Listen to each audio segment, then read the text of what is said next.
Okay, so I am reviewing all the Terminator movies over the span of about a week or two. So we're starting with the one that started it all, the Terminator.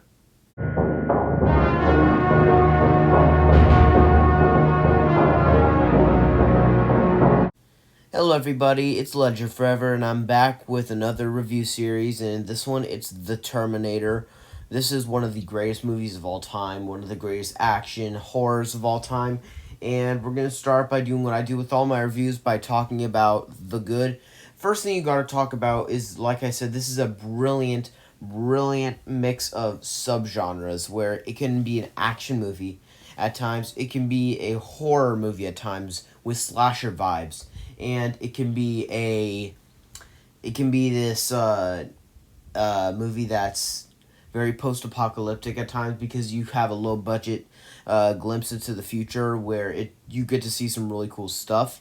And boy, is this movie good. It's really good at the story. This is one of the greatest of any movie stories of all time. Whether or not that you think that this movie is better than Judgment Day is up to you. I'm personally more of a fan of Judgment Day because I has more stuff that I would say is better for my taste. And I would say that this one does have some stuff that I will talk about later when we get to the bad. But this is an amazing movie. It also makes Arnold such an immense figure because most people, when they talk about the Terminator, they talk about Arnold. And yet in the first film, he's not very prominent in it. We only get glimpses of him for a few minutes. We see him come in naked. Well, pretty much all the Terminators come in naked, but we get a few glimpses of him. But he's not the full center main character. Even as a villain, we only get tiny glimpses of him killing people, as this slasher vibe. So we don't get to see him too often. So that's really iconic. And whether or not that you think that some of the effects don't hold up, that's up to you. Again, so there's some really cool scenes in this movie. One in particular involving Sarah Connor thinking that she's calling her mother, and you hear her voice, but it turns out that it was actually the Terminator. That isn't a really terrifying scene. That scared me pretty good. And I saw this not too long ago, about probably a few months ago, and it is iconic. It's very old. It was made in 1984, the greatest movie of 1984. There's some there's some scenes that are a bit slow, but they also do have several exposition dumps, but they use it to their advantage. It's like the Matrix. They both have exposition dumps, but they use it to their advantage to make it stand out in the movie. It makes the movie pop. It makes you more invested in it because you're paying attention to the whole thing, because you can't just be doing this. You cannot have this on as a background movie. You have to be paying attention at all times. This is easily one of the greatest movies of all time, one of the greatest 80s movies of all time, action movies of all time, horror movies of all time. One of the greatest of all times, period. I think I just invented a new phrase there. Nailed it. Well, man, it's really good, and I don't know if I noticed this, but it looks like Arnold looks kind of different when you look at him from the first movie and then in the rest of the movies. It's like he had something different to his face because maybe he was younger, but there's just something weird that he looks a lot more different in this movie than he does in almost any of the other movies you'll see him in. I don't know why. You guys let me know about that because I have no idea why he looks so different in that, but it's really cool.